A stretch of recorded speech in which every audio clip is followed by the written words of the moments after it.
Good afternoon, colleagues. My name is Frida Njogu Ndongwe. I am the East and Southern Africa Regional Director at ID Insight, which is a global analytics policy advisory and research organization that seeks to support decision makers in the social sectors to make their decisions, programs, and policies more rigorous by supporting them with data and evidence according to their priorities. I am pleased to be moderating our session that explores whether a horizontal leadership approach can augment the practice of M&E and learning in the public sector. As we know, countries in sub-Saharan Africa and elsewhere have long-term development visions and strategies that aim to create equitable, inclusive, and sustainable societies that ensure that no one gets left behind. And the states really ultimately bear the burden of responsibility to drive this vision and to ensure that progress on these goals are accurately, and comprehensively measured and communicated, and as well to use evidence to inform socioeconomic transformation. Yet public sector players typically operate within rigid, vertical, and hierarchical structures with top-down being adequate to address key equity and inclusion challenges that face us today. Challenges such as, climate change, pandemics. We've all seen, for instance, in the case of COVID, that these challenges require a whole of government approach. So the key question today is, how can we reimagine leadership of MLE in the context of joined up government for better implementation of the Sustainable Development Goals? Today's panel discussion brings together researchers and experts who've been involved in working on building knowledge on various types of monitoring and its potential use in the public sector. So I will go ahead and introduce today's panel. We have two presenters. Our first presenter is Mr. Stanley Takumba, who's a public servant currently based at the Presidency of the Republic of South Africa. He's seconded by the Department of Planning, Monitoring and Evaluation into the Office of the Director General in the Presidency and Secretary of the Cabinet to assist with the implementation of the first priority of government, which is building a capable, ethical, and developmental state. Stanley has extensive experience in various dimensions of public sector M&E capacity development, including fostering effective partnerships with local and international stakeholders. He's currently pursuing his PhD in leadership at the University of Pretoria's Albert Luthuli Leadership Institute. Welcome, Stanley. Our second presenter is Philip Brown. You're welcome. Our second presenter is Philip Brown, who has over 25 years of expertise in consulting in the development sector, as well as undertaking program management, evaluations, policy analysis, and strategic planning in South Africa and really the broader East and Southern Africa region. Philip has an academic background in education, as well as public and international development management, with a focus on social policy and inclusion, social sector research, and political economy. He also has extensive experience in conducting evaluations and social and health impact assessments and undertaking gender inclusion and vulnerability assessments. Philip also has extensive policy and research work and training in the field of development assistance, human rights, gender, and sustainable development. He's an experienced trainer and facilitator in the areas of M&E, gender, social inclusion, and human rights, as well as in using a human-centered design thinking methodology in all capacity development interventions. Today's speakers will be explaining the concept of leadership and discussing how augmenting the policy of M&E through horizontal leadership approaches can support decision making, can support government's role in the public sector. So without much ado, I will welcome Philip to give us his presentation. Thank you. Okay, so welcome to everybody who's attending this session and the discussion that Stanley and I are going to have around issues of leadership, monitoring and evaluation within the public sector. Obviously, we are both South Africans, so our focus is informed by the South African public service, but I think public services around the world are similar. animals. And I think probably what we're going to be talking about is fairly generic across public sectors in pretty much every country in the world. I think I also need to just provide a caveat to what I'm going to be saying. I think when it comes to issues of leadership, particularly in the public sector, I think one's perspective on it is often formed by particular kinds of experiences, either working within a public sector or working with the public sector. And one's perspective is probably slightly ideologically based. So what I'm going to be presenting is, I think, partly based on fairly solid academic and practical evidence, but it's also my take on the kind of leadership that tends to prevail within the public sector and how this impacts on the processes of monitoring, evaluation, and learning within the public sector. So my core argument is that... Sorry, Philip, are you able to put a full screen, like presentation view? Okay, sorry, yes. Let me just do Great. that. Thank you. Yeah. Excellent, thank you.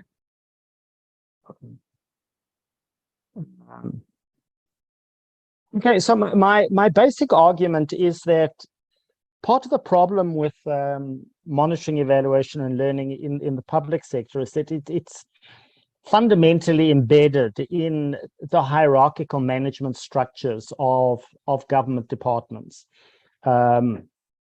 And as a result, it loses its potential to be a more progressive element or component of government planning and programming. It moves within this kind of mechanisms, the wheels of government. And as a result, the monitoring and evaluation function often struggles to deal with some of the more complex challenges that public sectors have to deal with in a country. I mean, in South Africa, for example, we see that our national power grid is teetering on the edge of collapse. And this is a very, very serious policy challenge, and requires an incredibly complex set of data to be able to analyze it. And this is a challenge that's been going on for 15 years without much resolution. But we could apply the same argument to many other challenges in a country like South Africa, for example, in your country, Frida, and in other countries in the region, issues related to poverty, inequality, injustice, human rights, and so on. And part of the challenge for monitoring and evaluation is that the hierarchical structures of government mean that there's a certain kind of leadership within government, which tends to be vertical and based on lines of authority and certain kinds of management principles that privilege authority.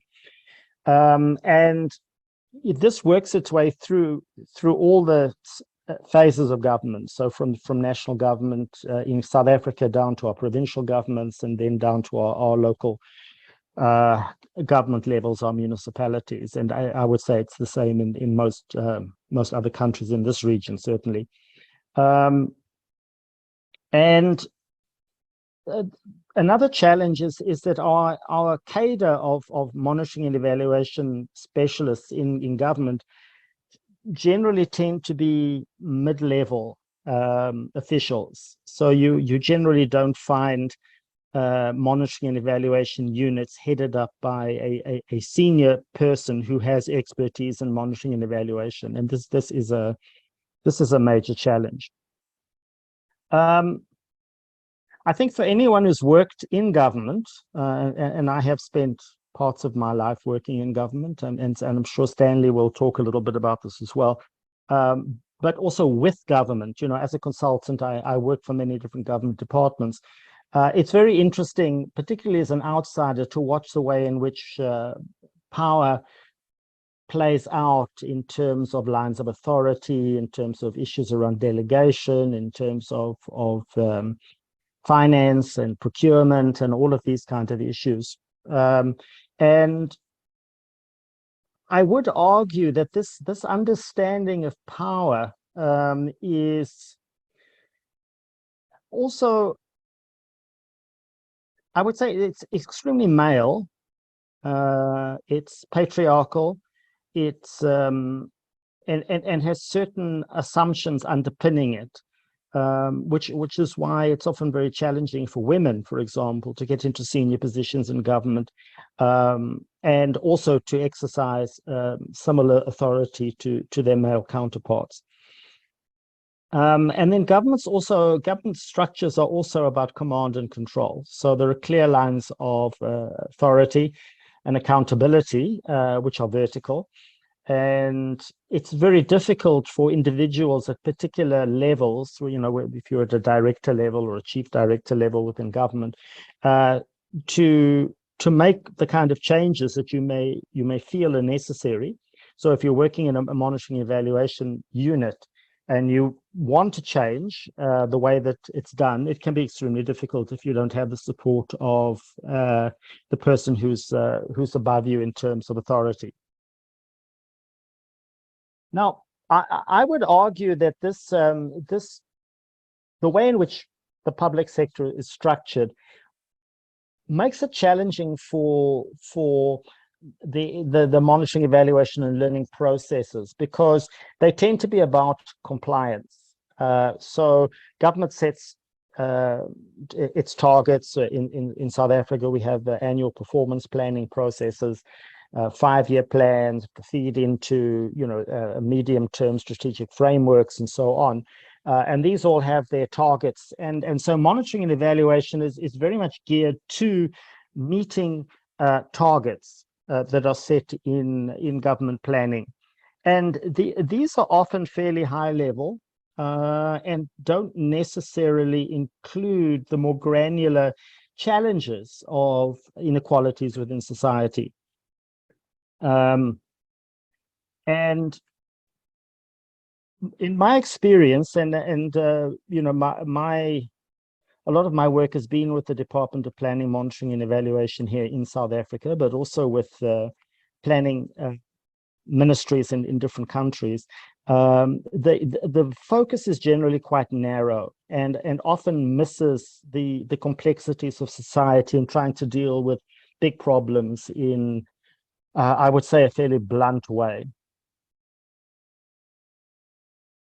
My argument then is that what governments should be doing through their monitoring, evaluation, learning processes is measuring not only the big picture things, you know. So for example, a typical one would be, you know, what are the levels of unemployment at any given time? And in South Africa, we have 4 quarterly labor force surveys per year, which is done by our Statistics South Africa. So we always have, the government always has its finger on unemployment figures.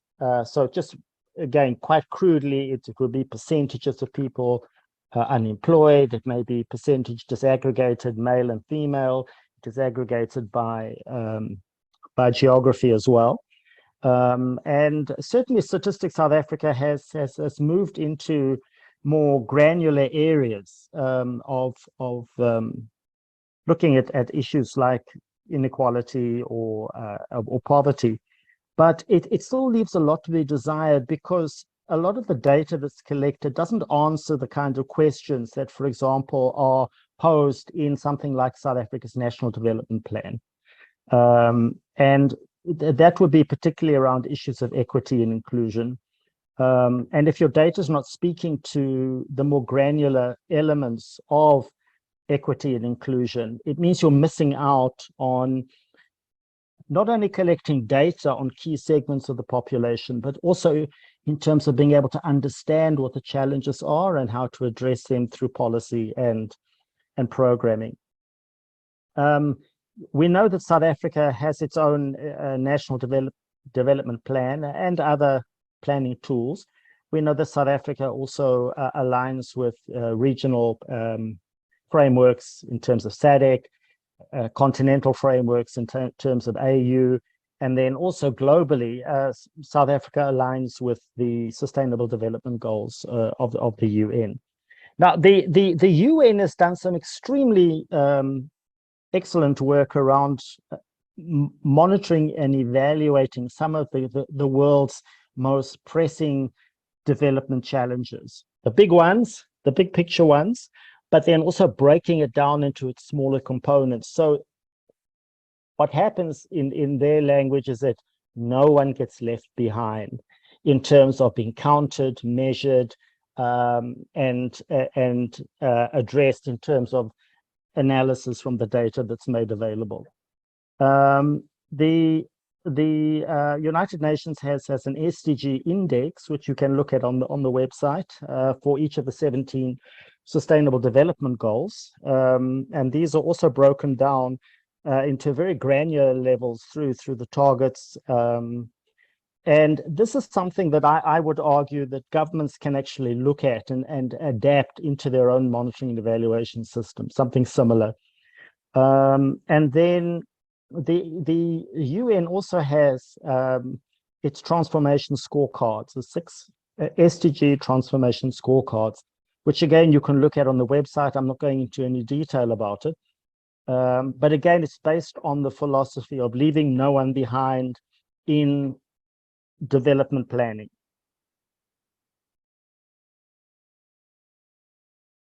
So I would say that there are certain things that governments can do through their public sector monitoring, evaluation, and learning processes. But these depend on certain enablers within the public sector, and that is that there is actually an appetite for quality, granularity, and reliability of data for use in terms of planning and analysis.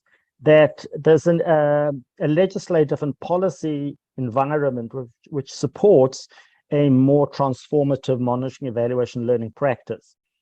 That efforts are made to build the capacity and commitment of monitoring, evaluation, and learning practitioners within the public sector. And that would include, for example, better training, qualifications, and then also recognition in terms of status within the public sector hierarchy. And then probably most importantly, because none of these things will happen unless there is a more progressive, informed, and collaborative leadership that is working horizontally rather than vertically, and that drives a transformative monitoring, evaluation, learning agenda. And I'm sure that when we get into our discussion, we can unpack this a little bit more. Now, having said that, there are certain questions one would obviously have to pose in terms of, is it possible to have a more horizontal oriented or matrix oriented kind of leadership within a public sector, which we've already said is extremely vertical and hierarchical? Is a space to disrupt some of the conventional leadership practices that tend to prevail, the sort of top-down, do it my way, or take the highway approach? And is there the space within individual government departments, within individual directorates, to actually start that process of transformation in terms of leadership style? Is leadership viewed as a commodity, in other words, something to be aspired to for the sake of, let's say, a better salary, a better position, and more status? Or is it something that people use to generate change within their locus of control, whether that's a monitoring and evaluation unit, whether it's within a directorate, whether it's in a whole department? And then also looking at some of the processes within the public sector in terms of recruitment, orientation, management, performance practices around monitoring, evaluation, and learning. Because my sense, and Stanley may have may agree or may have a different perspective, but I don't think that monitoring, evaluation, and learning is given the sufficient recognition within government departments. It tends to be sidelined. It's not seen as that important. It's, it's just a bunch of number crunchers doing their work, where in fact it is actually central to the work of any government department, any government ministry in any country. So what I would argue for is for the public sector to open up more of a discussion around the kinds of leadership that would advance rather than stall or hold back progress in terms of the delivery of services that a country needs to meet its development goals. And the argument basically is that a horizontal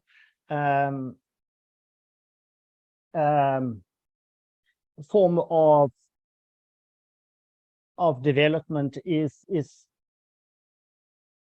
going to be different to a vertical form of development.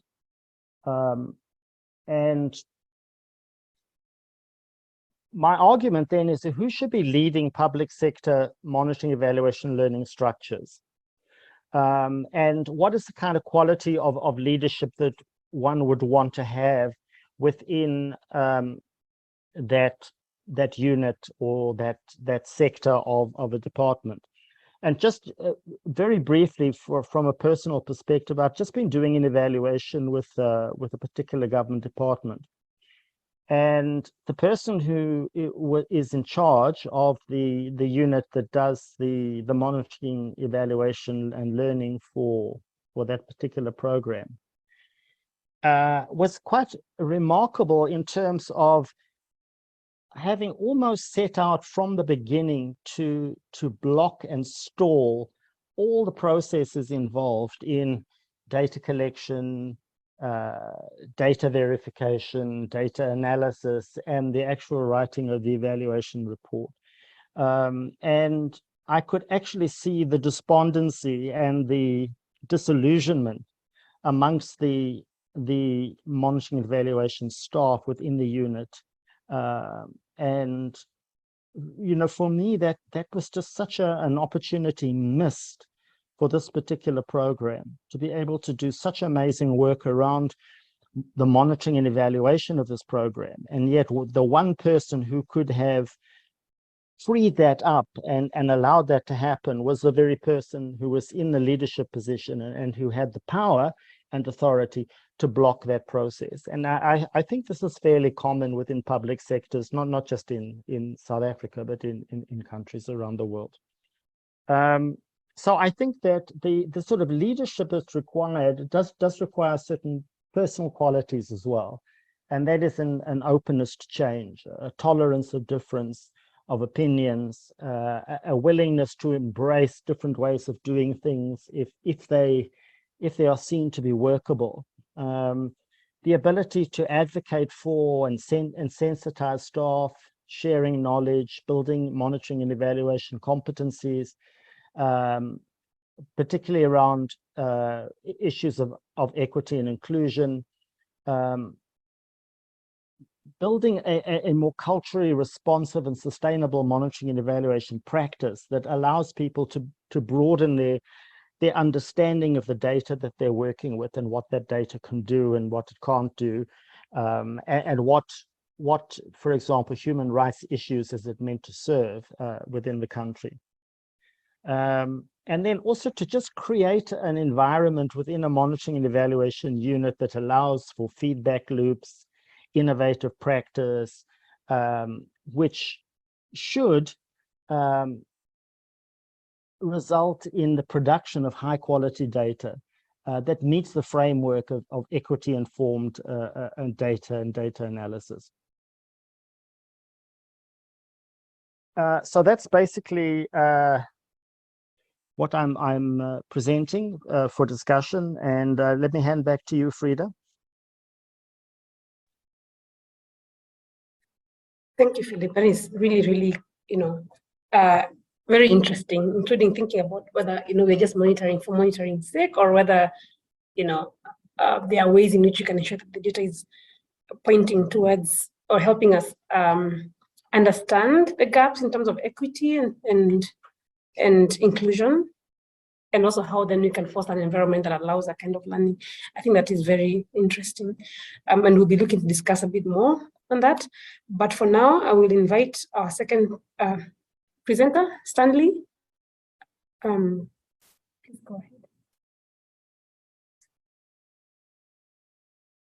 ahead. Thanks, Freda. I don't know if my presentation is visible.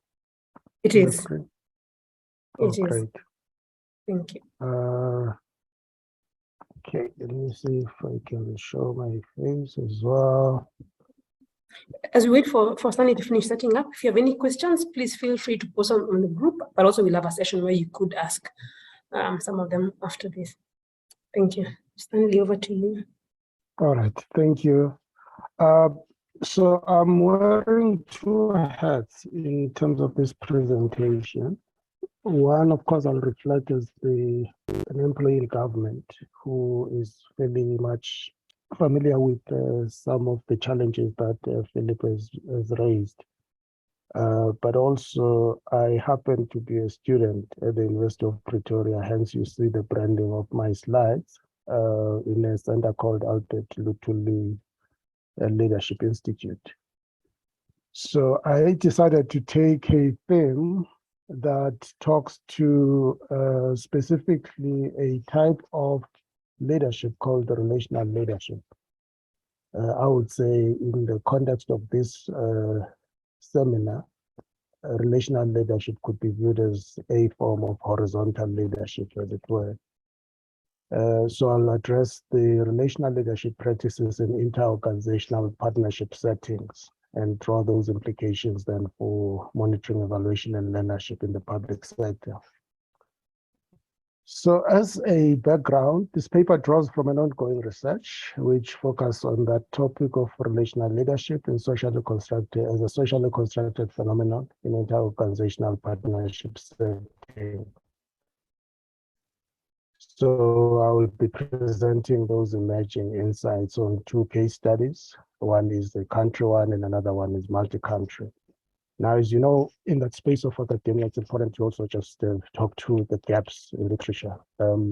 Those scholars, the first and O'Brien, identified the need for more research on leadership as a relational and collective phenomenon. Why? Because most of leadership over the years has been dominated by a paradigm that's called heroic paradigm, which is focusing on individual leaders, their traits, the characteristics, and so on.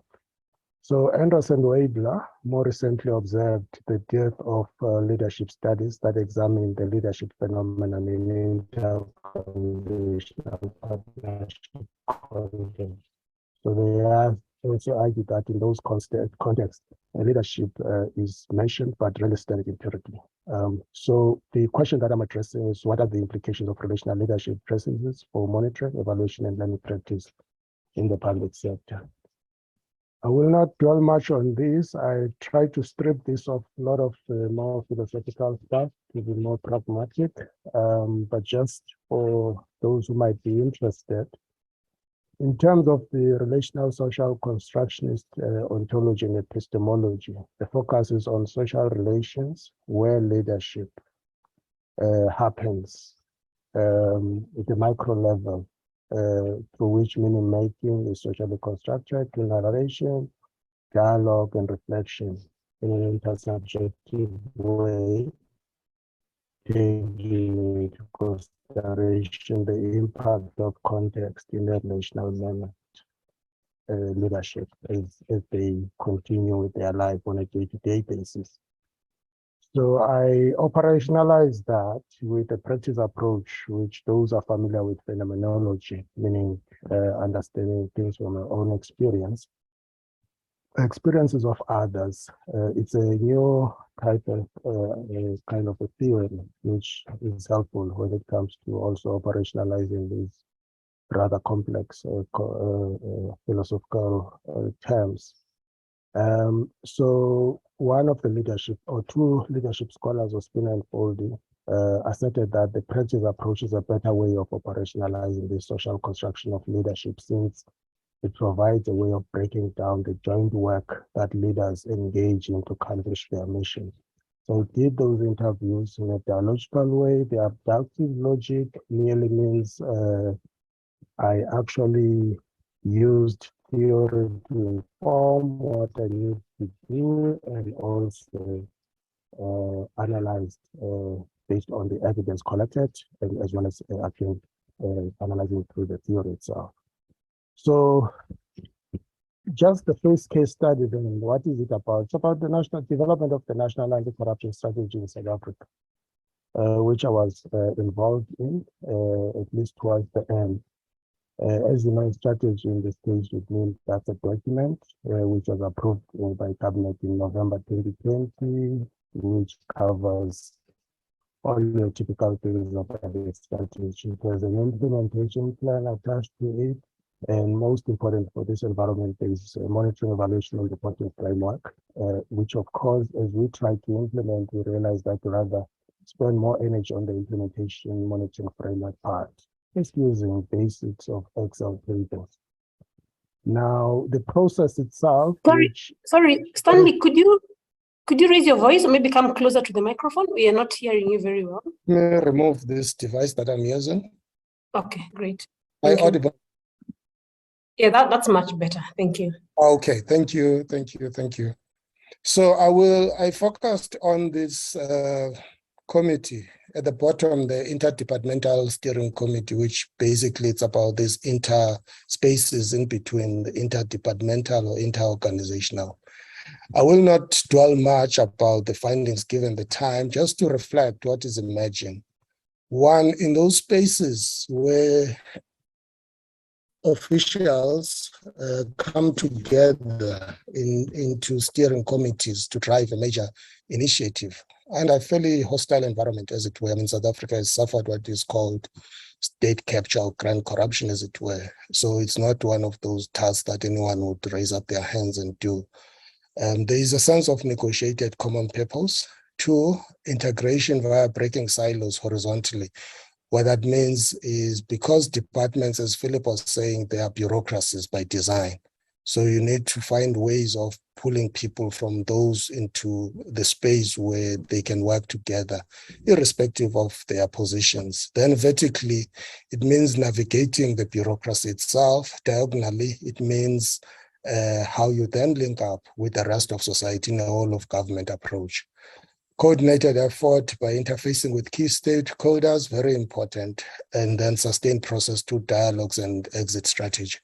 Now, this is an unfamiliar thing that you've got to also plan, let's say plan your death, as it were.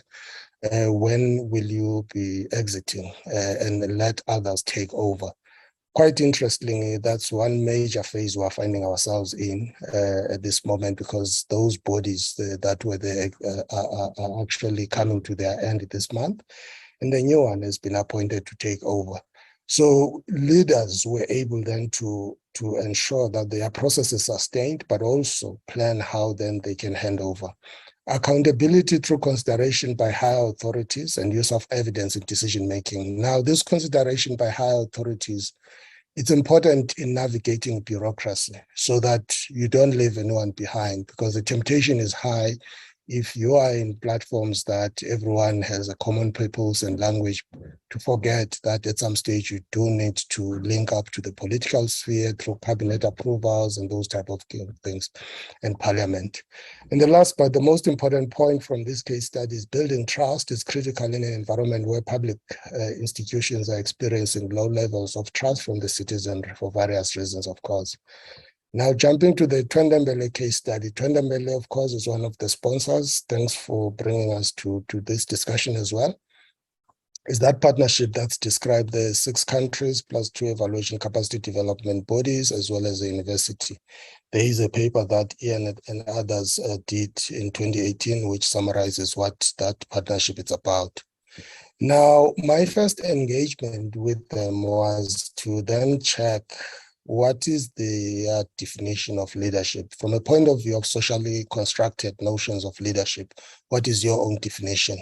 So the first dimension is individual level. There is a strong view of individual leadership where people say a leader is someone listening, who loves change, understands diversity, is about coordinating or giving direction, those type of convincing others or getting things done. So that's what, on average, you would pick up if I were to interview people in this forum as well. Now, there is another interesting dimension now in this multi-party or multi-organizational space where there is a view of leadership by organizations. Now, it's entities instead of people, where they say the organization, the partner must have gravitas, there should be there should be a match between the perception and practice. So if you perceive, let's say, a university like that to be a good university, then it must demonstrate that as well. Brand legitimacy, respect for the representatives, professor from Harvard, those type of things, or trusted leaders. So there's this notion now of leaders, not just about people, but something in the form of those of organizations, which is one interesting dimension there. Now, when analyzing from the perspective I'm doing, you have to move to understand then the actual application of leadership by the people. So one of the leadership practices that emerged quite interesting was leading with accountability. Now, these leaders, you might think that in network spaces, accountability is the last thing to worry about, but there was a sense that accountability is an integrity issue for leaders. So you've got to be conscious that you must be accountable somewhere. Then relational leadership, when I came, I use it as a lens, but here then it emerged that from how people work, they see it as a style. Basically, and then of course accountability is efficiency. So if you are talking a space like this, there's accountability to, for example, university and to donors. As an efficiency issue now, how you do that regularly, they say quarterly and annually and even financially, non-financially. Now, delegation of accountability to positional leaders is another interesting thing, because one would have assumed that the issue of positional leaders is not going to be strong, but in a way, there is a sense that actually just give the program manager or the chairperson to do the work in terms of making sure that we are accountable and we are able to move on so that we focus on other business. And also a reflection, of course, that aligns a lot with what Philip has presented, that public sector is seen as bureaucratic compared to partnerships. So there is a bit of these are all public sector officials in the main, and there is a sense of fatigue about how things are done. And then accountability as compliance. So this compliance part is not in a negative sense. It's in a sense that says, actually, as a leader, you need to just check what you need to comply to and get it done. And that's part of efficiency. So if people have to report in a certain time and you have to file certain reports of a certain quality, why not just get it done? And that's quite interesting, because that's what has gone wrong with most of the public sector, where this compliance now is really a very problematic issue and what makes government not work. Now, second practice that emerged from this case study is the leading as dialogue. Interestingly here, for example, a respondent, we call them interrupting in the space, said, although we have a common trend and identity, there are slight cultural differences among the countries. Some are more hierarchical than others. In my experience, the chairs always had a good sense of what could be shared, getting people to talk to each other and maintain bonds. So in this regard, dialogue served to strengthen common identity while recognizing and appreciating differences. So there is also the agents of the chairperson, which is highlighted in terms of getting people to talk to each other, and which is the importance of dialogue. So dialogue in these spaces is very important. And so similar dialogic practices were highlighted in relation to bridging language divide between Francophone and Anglophone countries via use of champions and translation. So that's something that they couldn't ignore in this space, because they have those different language groups as well. So the findings are aligned to what then others work on the social constructionist leadership scholarship, Hested and Gajan. They are running a Telios Institute, which consults a lot on this space, on dialogic type of leadership. And their view is that dialogue is actually at the center of organizational life. And in relational leading, the dialogic process is the central concern. So that's one major thing that you need to check. Are people in the government space really talking to each other in the first instance before we even talk about them talking to partners and citizens and so on? Now, the second leadership practice is leading with trust. Now, in leadership scholarship of this nature, like those scholars, the trust has been identified as the key to understanding relational leadership. And most scholars agree that leadership and trust are both ontologically relational phenomena.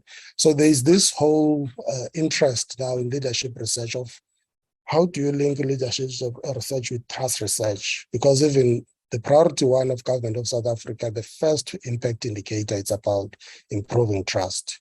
Every single public institution, inclusive of political parties, even business for that matter, they are all below 50% in surveys. And I imagine after these types of load shedding, the surveys will show even something worse. And that worries us because that's a big indicator of how the society works, and there's cohesion and trust in institutions that they can do what they're expected to do. So those are the dimensions of trust. I won't dwell much on that. Let me quickly run to the implications. Firstly, there is no single definition of leadership, both in theory and practice. That's probably one of the biggest challenges in research about leadership. Everyone has their own definition. So definitions of a leader based now on this research on leadership tend to be normative and idealistic. So there is a sense of saying, of prescribing that that's what a leader should be. That's the normative side, and idealistic kind of creating this dominant, more beautiful looking, perfect person type of way of looking at it. Whilst practice demonstrate that there are varied experiences. So what then, when you engage with practice that's humbling, is that basic things like trust must be built with time. And it's easy to evaporate, it's difficult to build.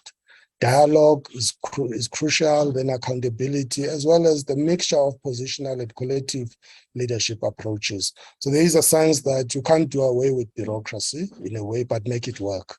At the same time, deal with the need for spaces of collective leadership. So in South Africa, for example, people who know cluster system, even the steering committees I was citing, reference group, and those type of things do get formed.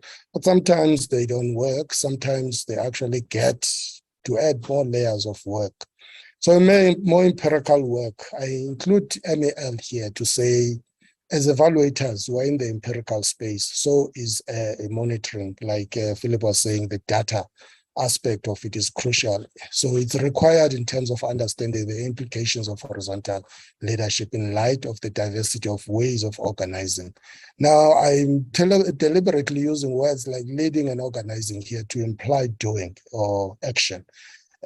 So ways of organizing, for example, there are bureaucracies. That's the way we organize ourselves. Mostly, and the moment an organization is big, like a big consultancy, suddenly becomes a bureaucracy. A big business like ESCOM suddenly becomes this gigantic bureaucracy that's difficult now to turn around.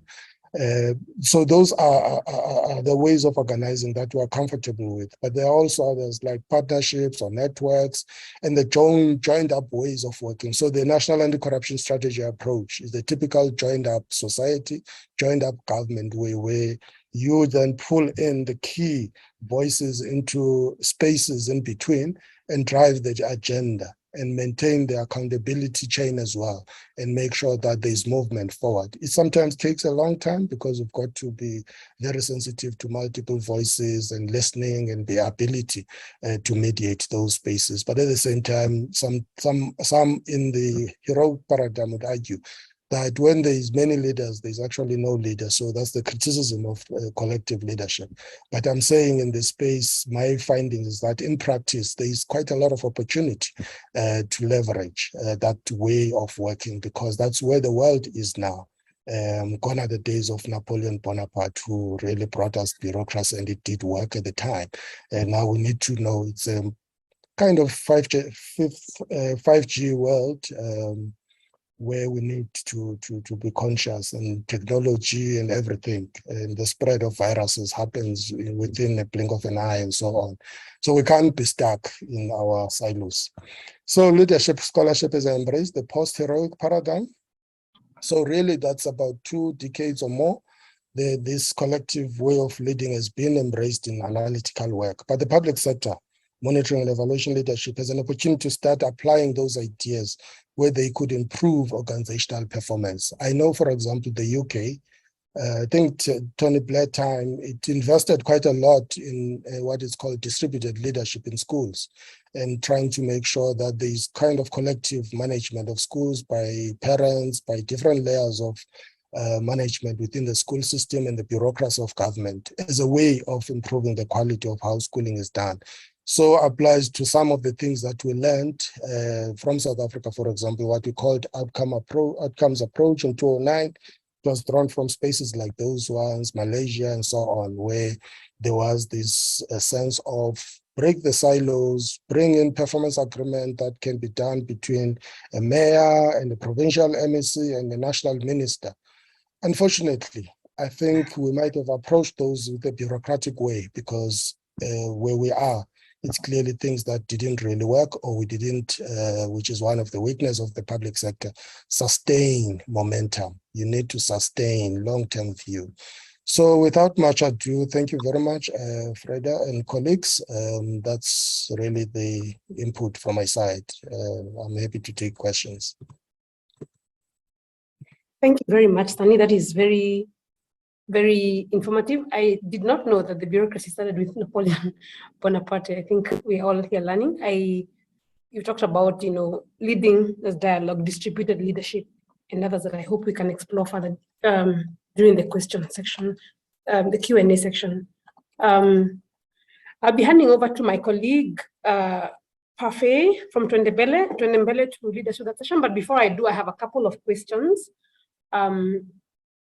One of them is, I have 3 questions for our presenters, and I'll also encourage the rest of us to either type the questions in the chat, or to share them, to voice them out as soon as Parfait comes into the scene. My first question is to either of you. How do we go about motivating this paradigm shift where, especially in government settings, where to adopt, either a more open and collaborative way of leading, but also to use M&E to inform that leadership, to use an M&E to point to, highlight gaps in equity and inclusion. How do we motivate this kind of paradigm shift among the players within, those bureaucracies? Then number 2 is for Stanley. We talked about accountability. How can the governed, that society, demand and motivate this horizontal leadership? What is the role of society in helping change these structures? What data and evidence? Actually, I'll have this question to both of you, because you talked about accountability in this way, but also Philip talked about how our leadership has been patriarchal, even male in nature, and the need to have the other voices heard. So how do we motivate that? How do we support the government really to hold these institutions to account? And then my final question is, how can we as players in this space support governments to move towards seeing M&E more as a tool for for transformation in the societies? Is there a role, for instance, for things like ensuring there's a learning agenda, or communities of practice? How can we enhance evidence-informed policy making? I will stop there and hand over to my colleague. Thank you very much, Frida.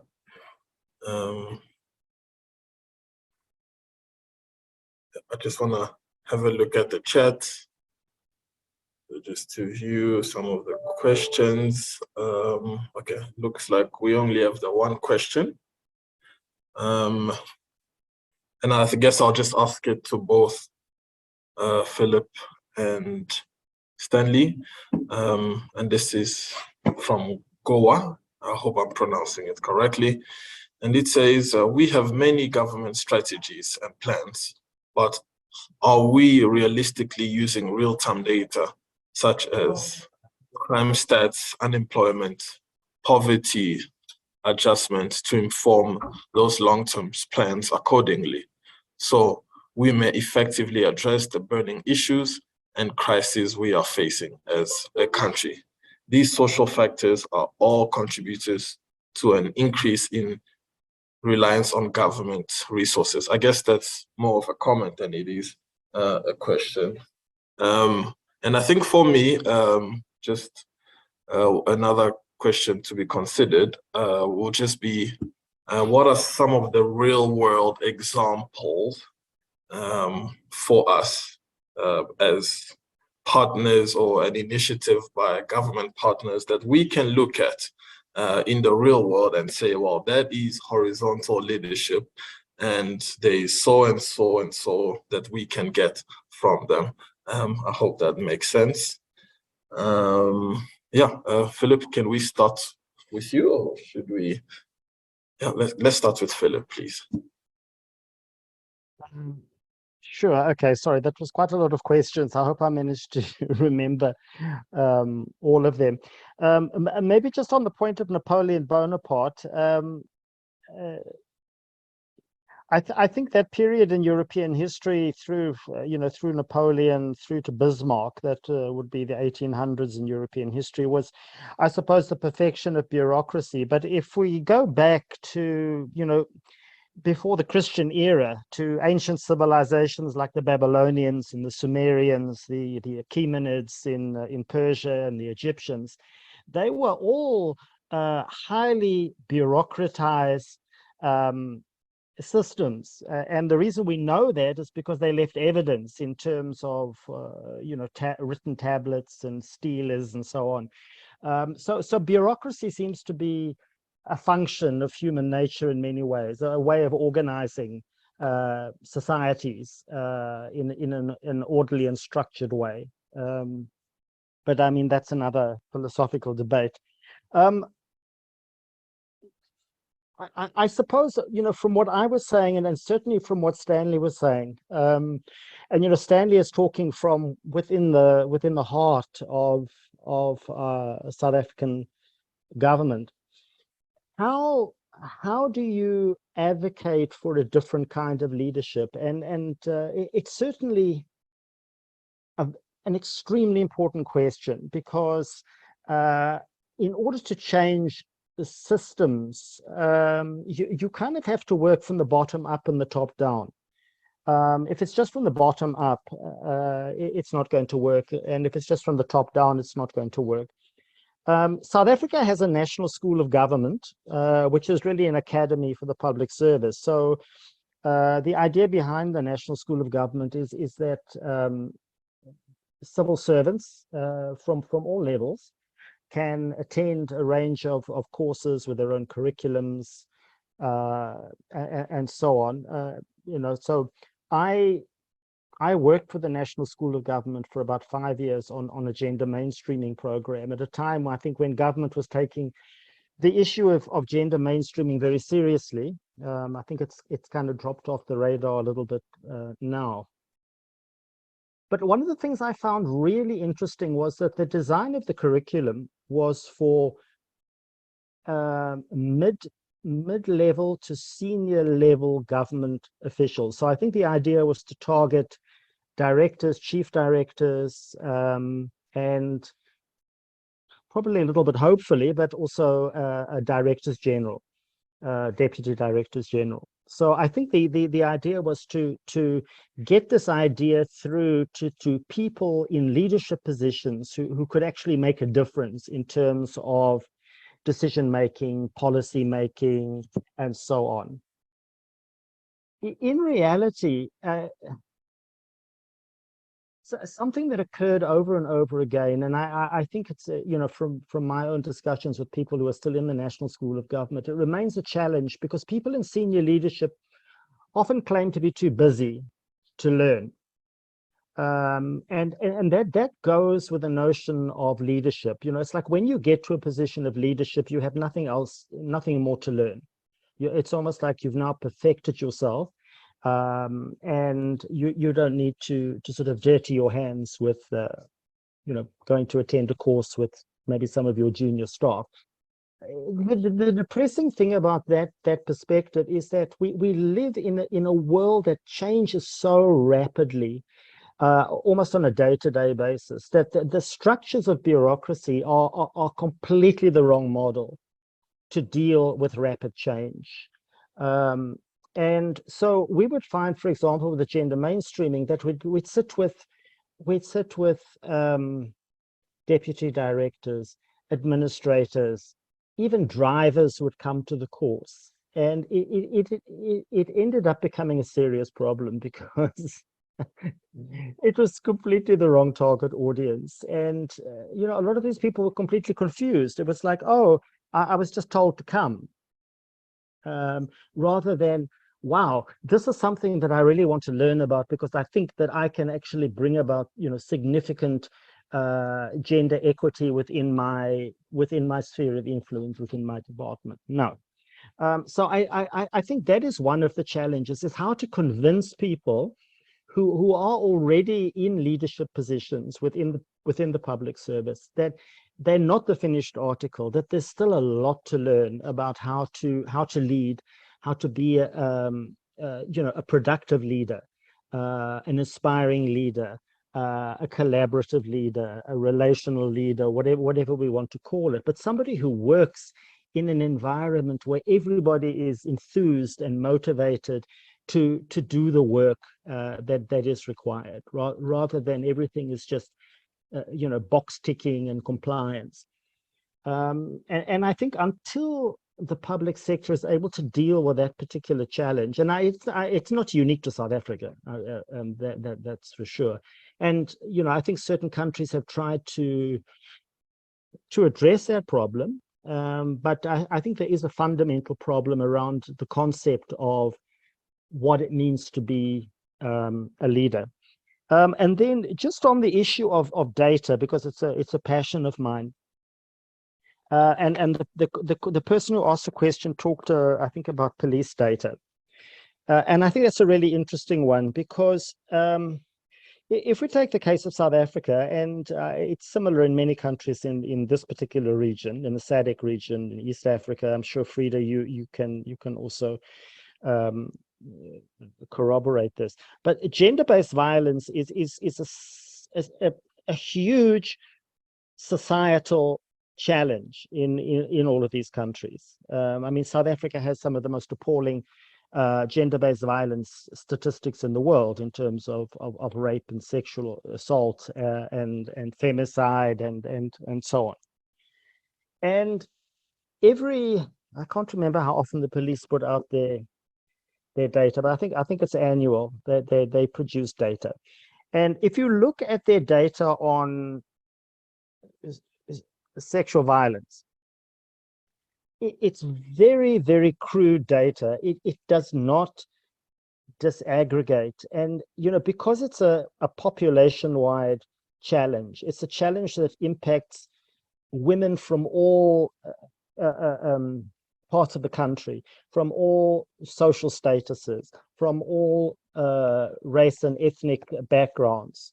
It affects women. It affects women who are single women, women who are in marriages, women, older women, younger women, LGBTI women, and so on, sex workers.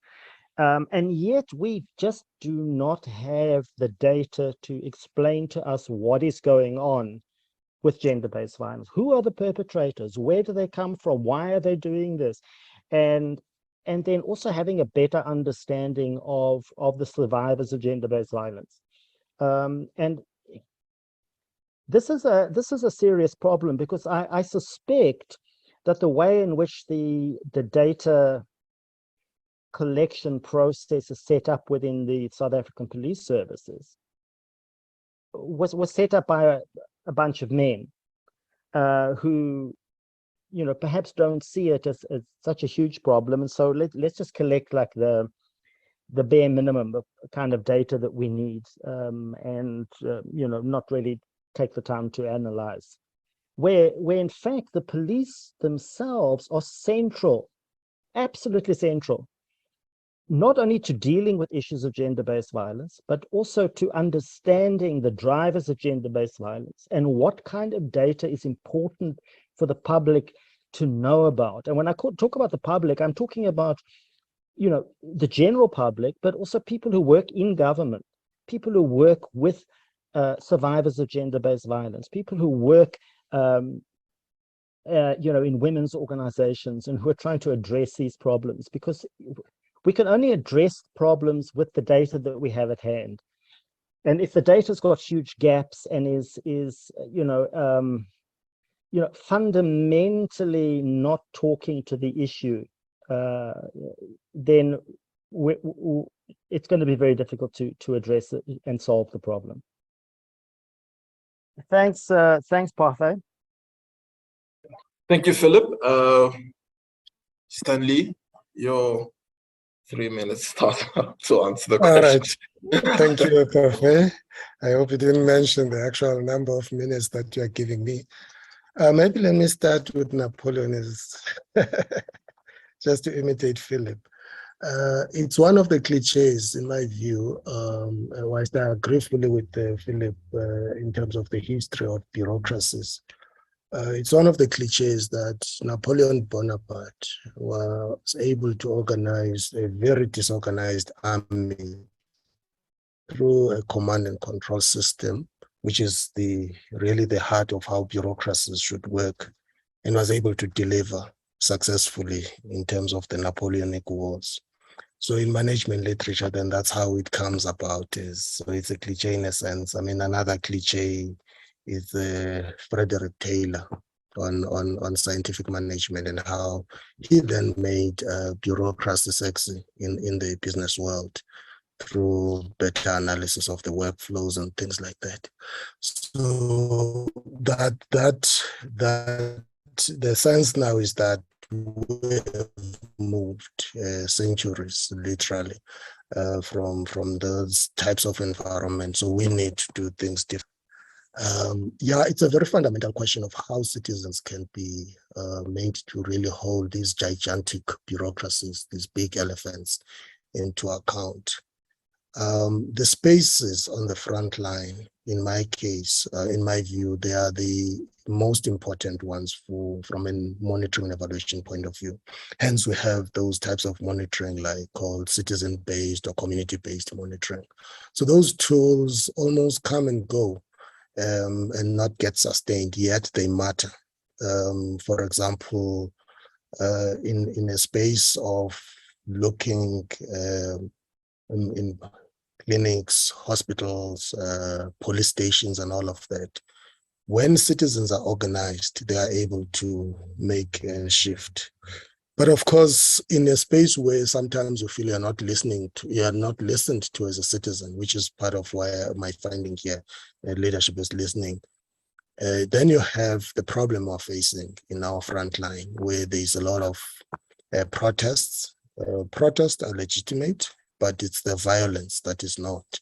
So they tend to be very violent in some cases, and burning of schools and burning of police vans and all of that, which demonstrates the impatience and anger of citizens, which again links to the trust factor that I was mentioning, because if you trust that the school is yours, you wouldn't burn it down, neither a library nor something as big as a parliament, as it were.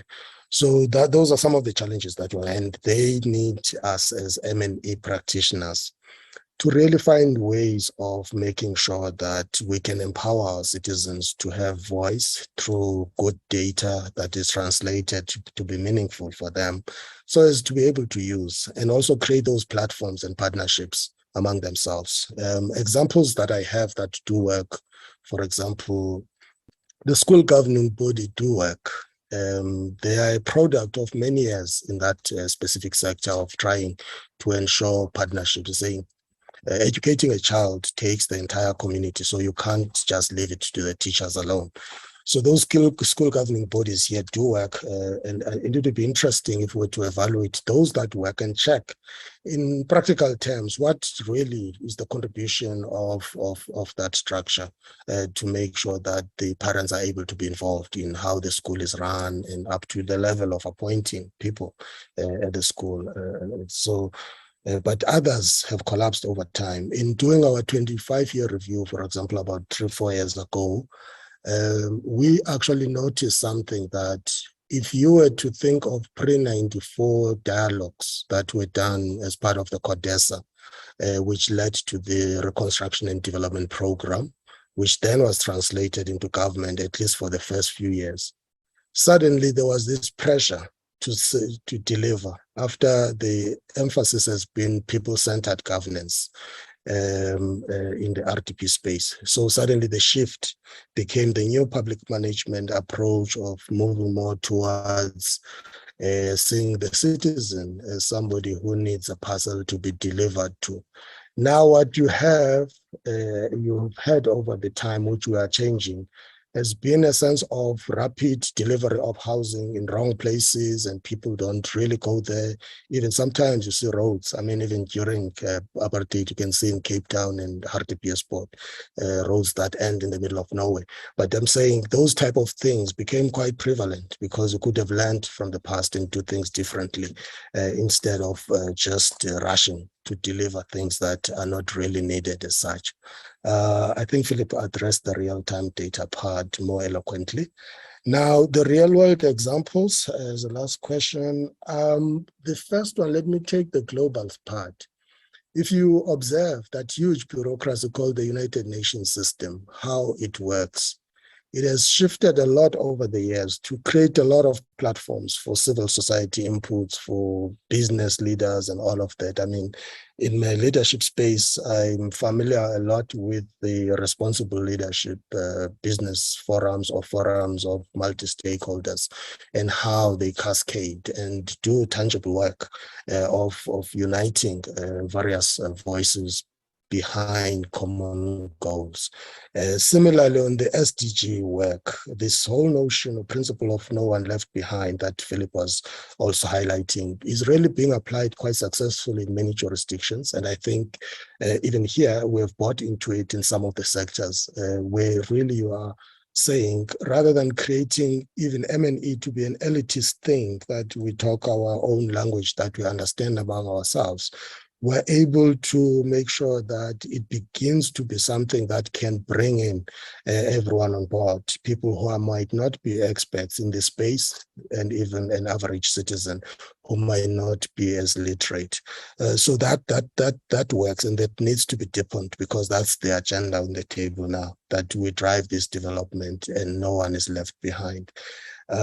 Yeah, so I mean, things that are being resuscitated, for example, in, let's say, the Secretariat for Police is driving the whole community policing forums, and we know that those things did work at some stage about 25 more years ago, and so that they are being brought on board to say, if you were to fight a crime, for example, you just can't do that as police alone, because there is that type of crime that is called in the crime statistics as the crime, what's the name?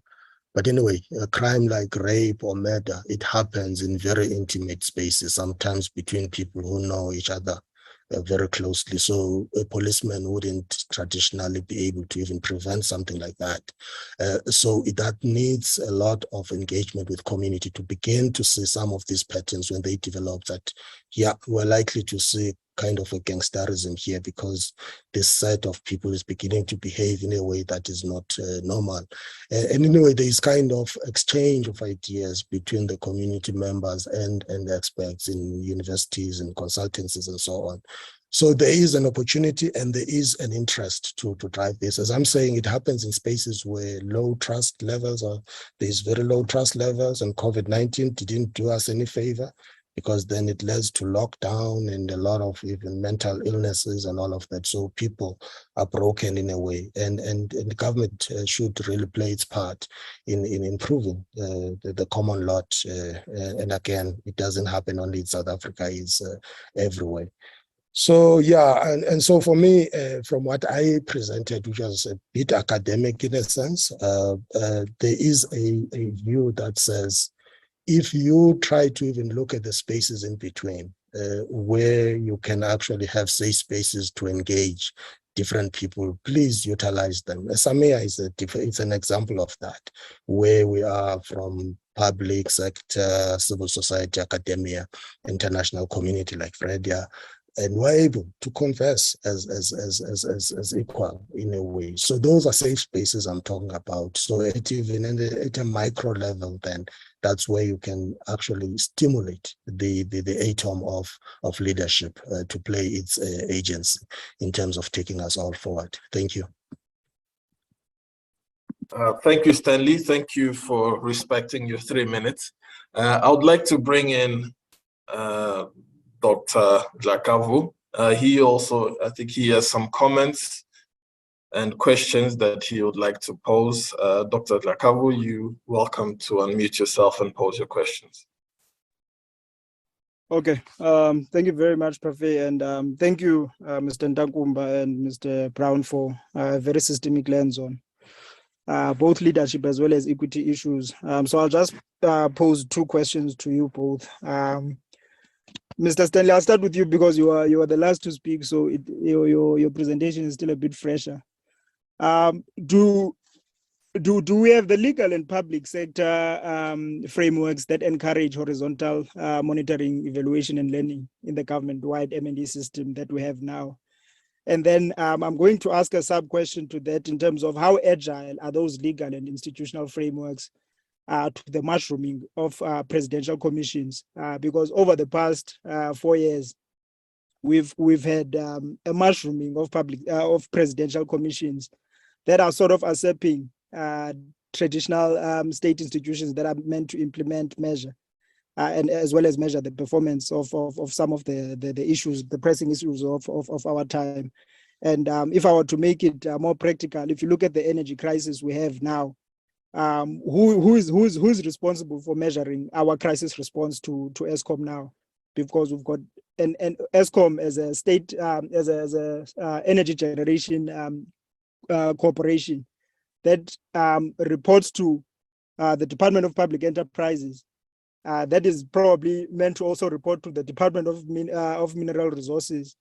Then there is also a parliamentary committee on public enterprises, a parliamentary committee on energy. So I'm just wondering about the issue of horizontal monitoring, evaluation, and learning in that sort of somewhat chaotic situations where there are sort of mushrooming lines of accountability. And then also taking into account that you are also looking at the anti-corruption strategy, I'm just interested in terms of who was formulating it. Because in as much as we might look at institutions in terms of anti-corruption, as well as legal frameworks, if we look at individuals or the society within which these institutions are existing, South Africa, like we can take a basic example and ask individual members of society, how many of us have gotten our driver's licenses legally? So you might try and rehabilitate state institutions or build their capacity to fight corruption. But at a societal level, you've got maybe individuals who can corrupt those institutions you are trying to rehabilitate. So yeah, those are my questions or insights on that particular aspect, which is very fascinating. And then Mr. Brown, looking at issues of equity. In South Africa, we still have somewhat of a problem in terms of equity, because I don't think we all sing in the same voice in terms of building consensus of what equity means. You'll have the state recognizing as early as 1994, we need to have affirmative action. We need to have Black economic empowerment. That is the state, and that is the legal arm encouraging sort of this implementation of redress policies. What is the role then of transformative monitoring and evaluation and learning, as well as horizontal leadership, in terms of, because you've got business who's supposed to be implementing those things, and society as well, who's supposed to be taking those things on board. Do we have that common understanding that equity is something that is very important to all of us, let's say all 60 million of us at an individual level, before we even go to institutions? Do we all believe in equity first and foremost? Because once we have consensus, I believe we can then implement issues of equity, developmental issues of equity at an institutional level. Because legally, I think we are fine. We are quite fine. These things are there in terms of legal frameworks. But then there are institutions who are supposed to implement, but then those institutions who are implementing are staffed by individuals who come from various races in life, some of which do not have a consistent understanding of what equity means. So yeah, those are some of the things I just wanted to raise. But thank you very much, colleagues. This is a very insightful session. Very brave topics as well, because yeah, I'm just interested in the final findings of that particular PhD, Mr. Takumba. Hopefully, one day when we have it finished, we could see it at Twendembele. Thank you very much. Thank you very much, Dr. Dlakabo, for your very short questions. I think this time around we will start with Stanley, and then Philip will follow next. Stanley, you can answer some of the questions or comments. Thanks, Mr. Kosong. Thanks for those very kind of deep questions and comments, Dr. Dlakabo. Indeed, as I'm saying, there are part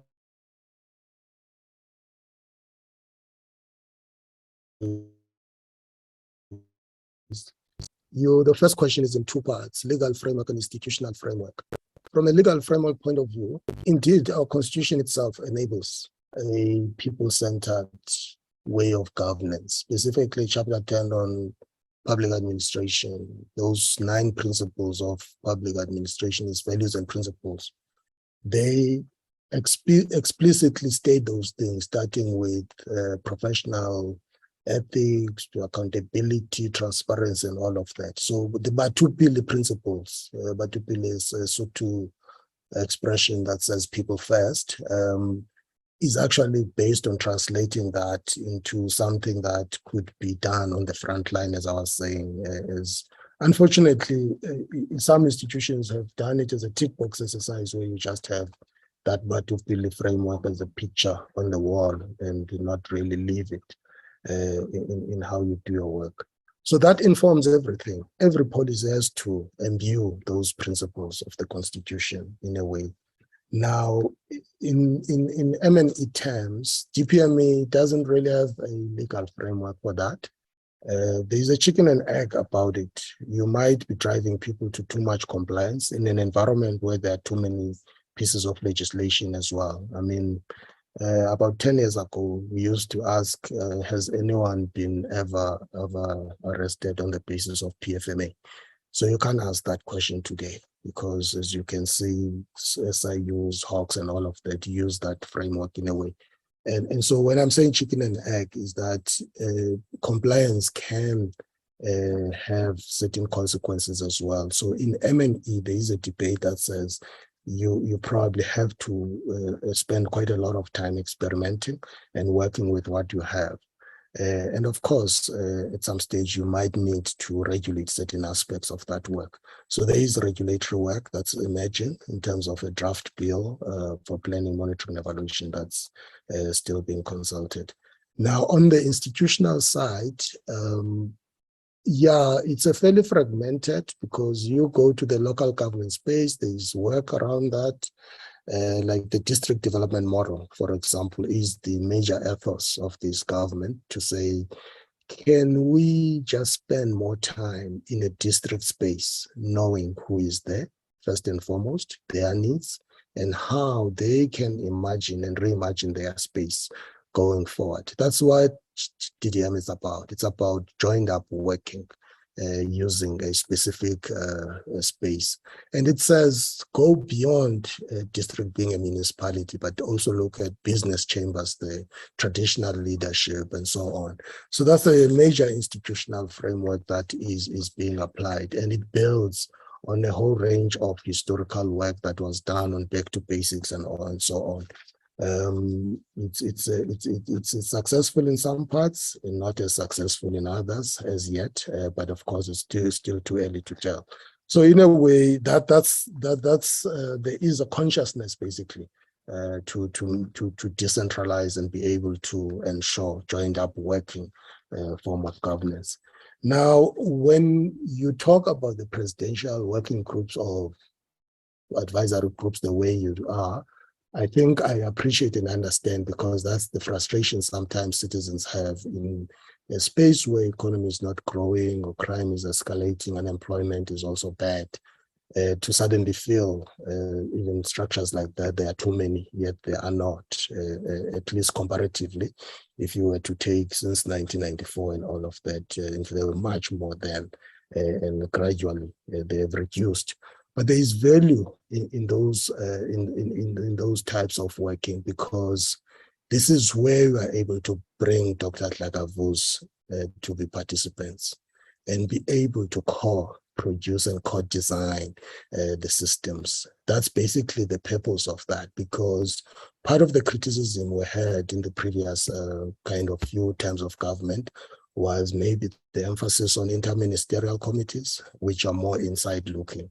So then the viewers try to involve more of the society to be able to talk to what is happening and find their own solutions.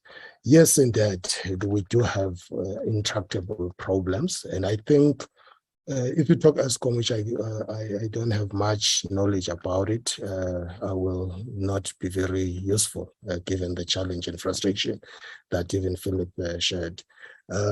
It's a problem that's beyond that.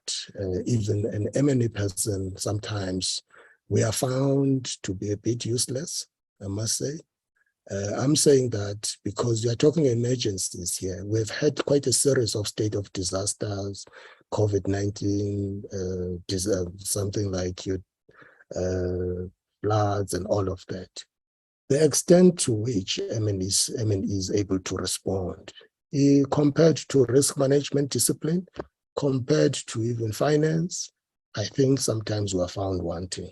So I'm saying this in the space of practitioners, that we've got to think more carefully about what we can and we should be doing in how we design our instruments to be able to respond to crisis. And it's almost as if our nice, shiny systems, they just collapse with what is happening as a crisis instead of being a solution to the problem.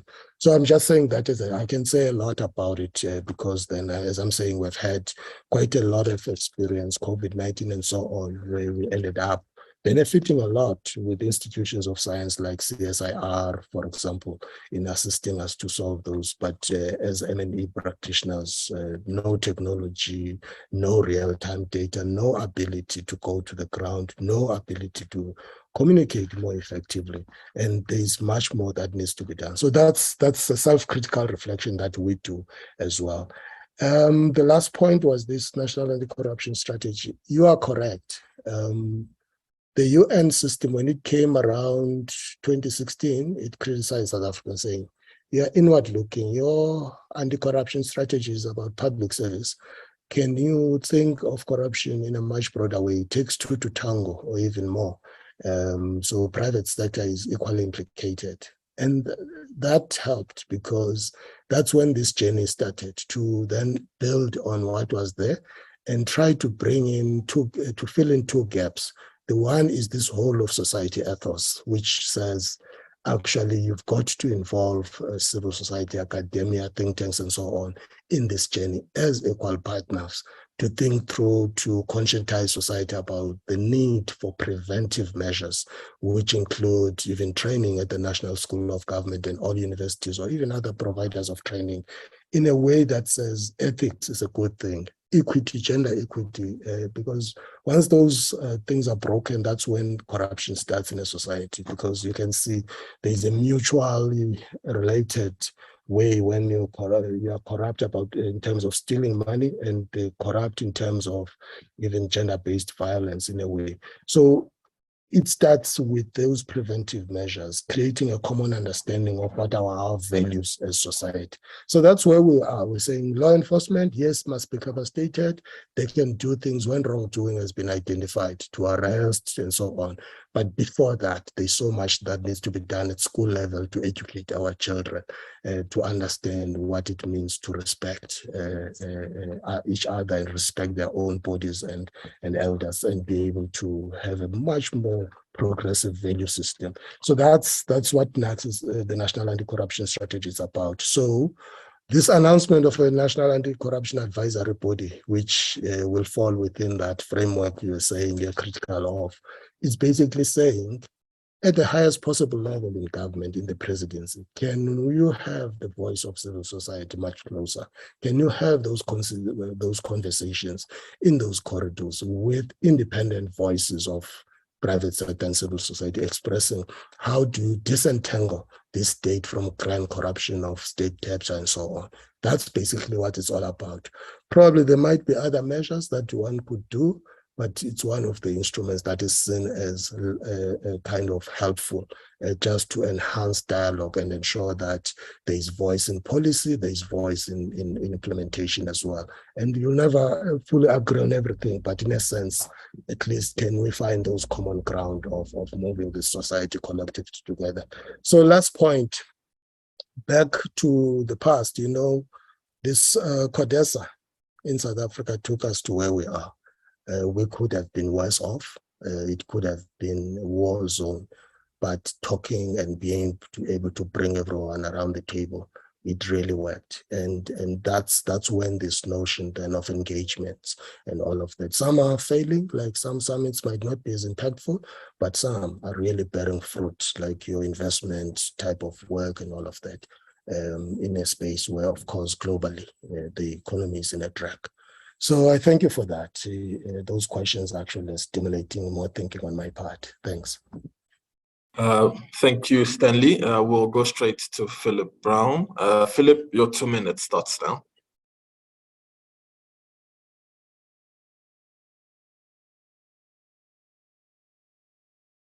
Oh, sorry. Okay, I'm cut to 2 minutes now. Okay. Maybe I'm just going to try and encapsulate, you know, all these different elements into maybe one answer, for the sake of brevity. As a monitoring and evaluation person, I'm interested in data, because government can't do anything without data. You know, all of government planning, programming, is reliant on the quality of data that's being produced. And you know, departments that have monitoring and evaluation units, these monitoring and evaluation units are like little mini conveyor belts of data.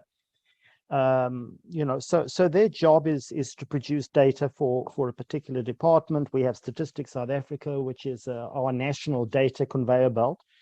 And no matter how high quality your data is, you have to hand it over to the people who make the decisions within the public sector, within government. And then it really comes down to what do they do with it? And certainly, I mean, if you take the time to go and have a look at the Statistics South Africa website, Statistics South Africa actually produces a remarkably excellent quality of data in a whole range of areas through a whole range of publications, and it's primarily aimed at government usage. Now, if you think of somebody who's in a leadership position and they are given a report with data,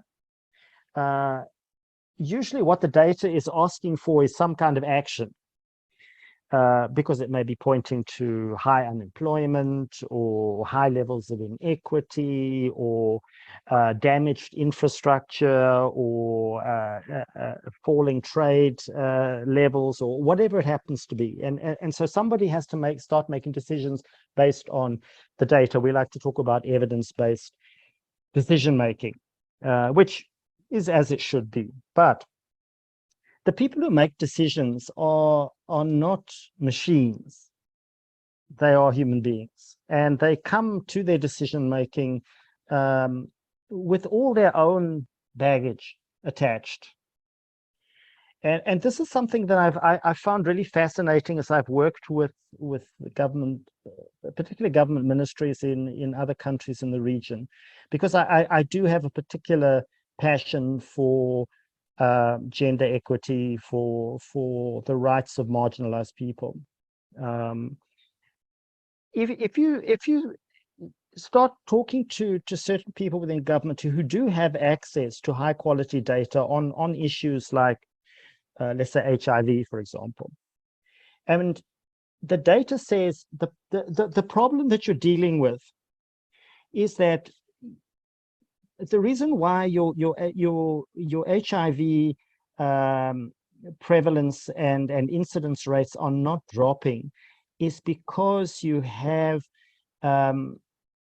it's being driven within certain communities within society, whether it's within the sex work community, whether it's within the LGBTI community, whether it's within the people who inject drugs community.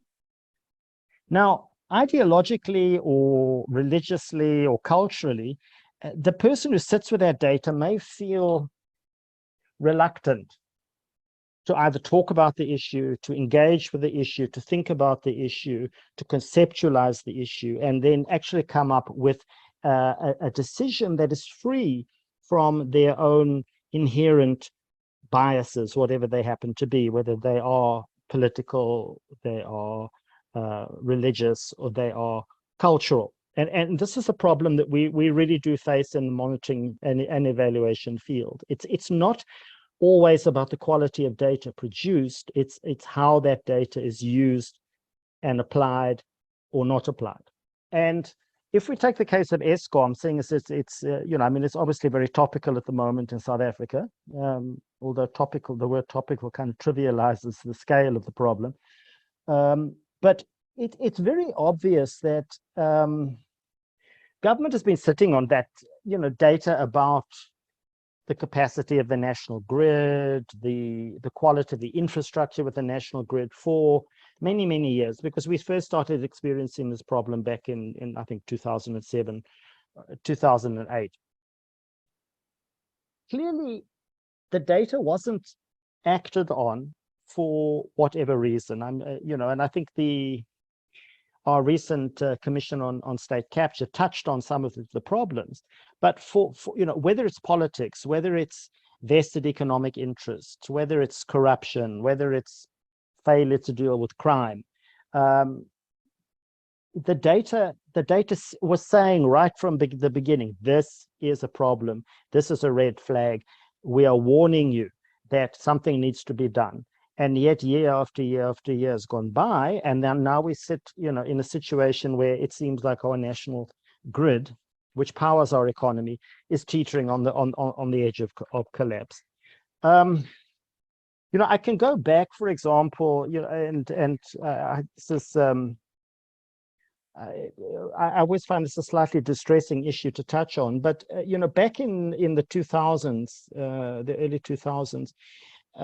You know, South Africa probably had one of the world's highest rates of HIV, you know, and our people were dying by the hundreds of thousands until, you know, treatment was made available. At that time, we had a president who, for some reason, had an issue with HIV. And also an issue with providing treatment. And so for quite a number of years, despite the fact that government was sitting on the data, it didn't act. It didn't make a decision to say, for example, we will import and make available ARVs to HIV positive people. Now, I think there have been books written, articles written, reflecting on why this particular position was taken when the data was screaming out for action. So I think that this is one of the challenges within public sector. They sit on mounds of data, some of it pretty poor quality, some of it excellent quality. But at the end of the day, it requires somebody to make a decision using that data, and that often doesn't happen. And I think maybe just to conclude, our colleague was asking about the issue of equity. And it's like equality, equity, justice, fairness, you know, these are all movable targets in terms of how people understand them. And a lot of how you interpret a word like equity, you know, whether you interpret it from a legalistic perspective, a philosophical perspective, a religious perspective, a cultural perspective, it becomes a bit of a slippery concept. You know, so for example, if we take the problem of sex work in South Africa or anywhere else in the world, you know, sex work is unfortunately an area of endeavor where there are certain societal challenges like high levels of gender-based violence, of high levels of HIV infection, STIs, TB, and so on.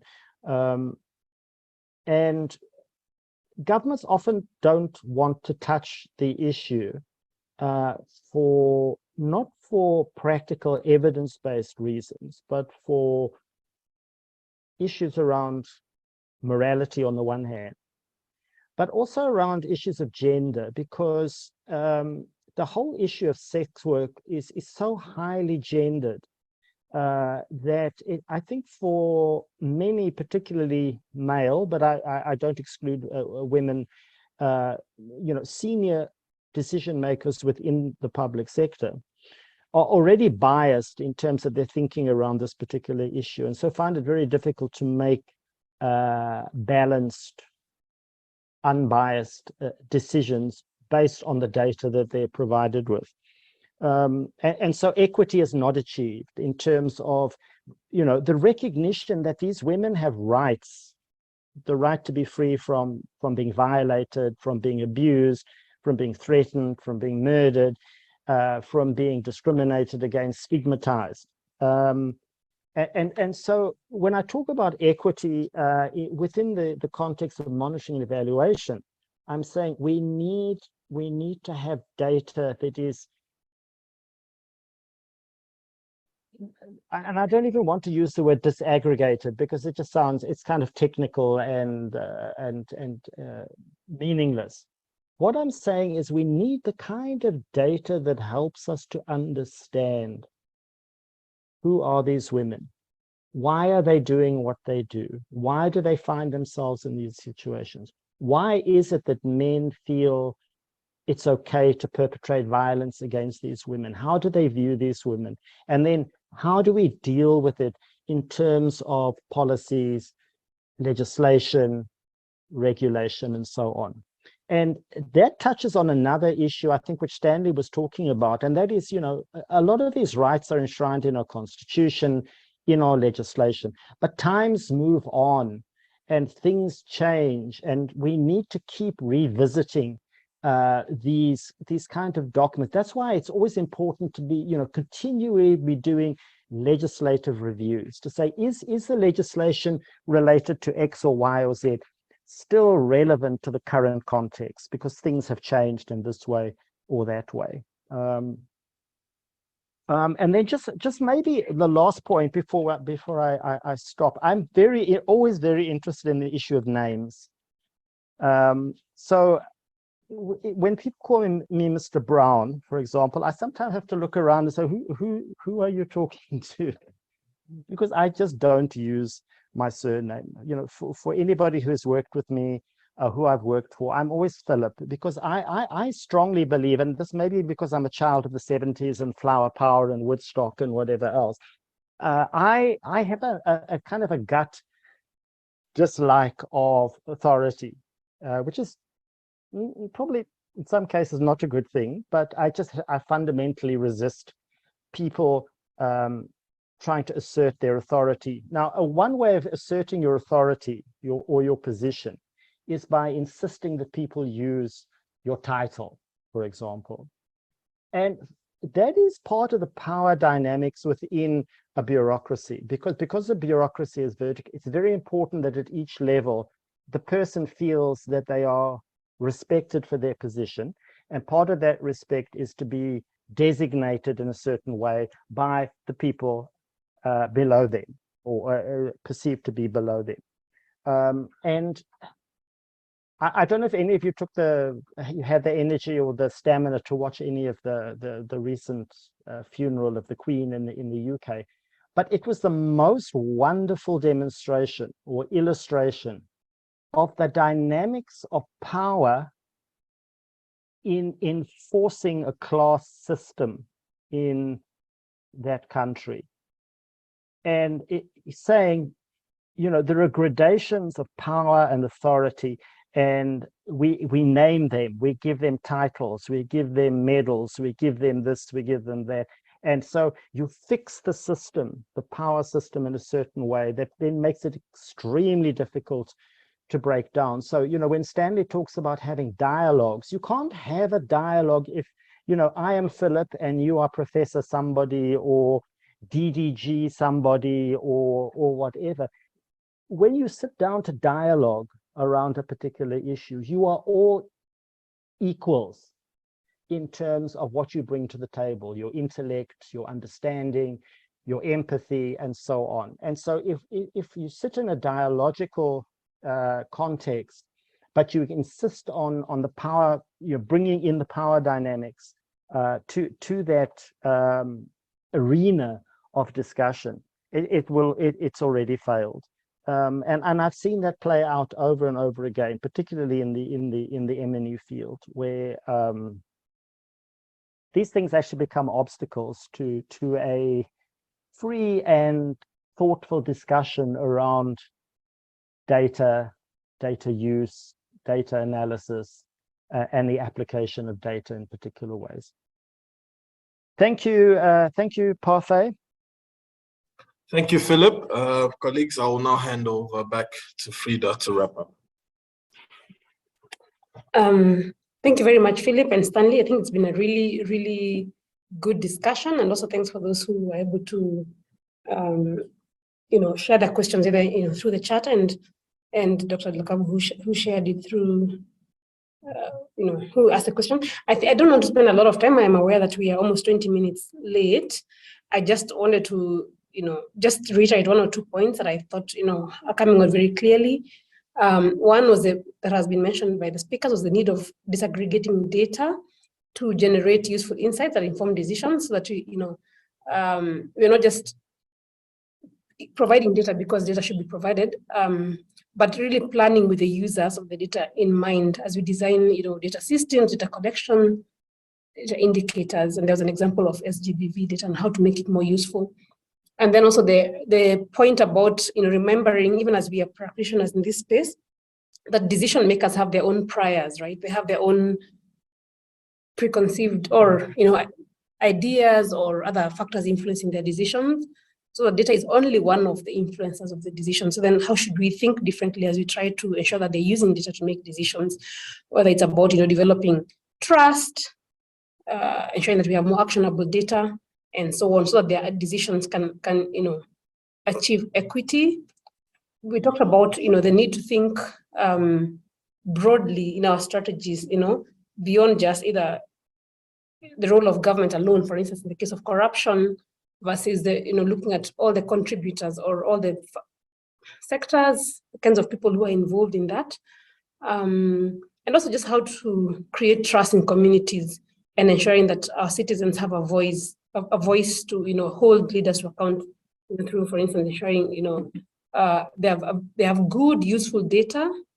And there was the example of the school governing body that actually helped to, you know, improve learning.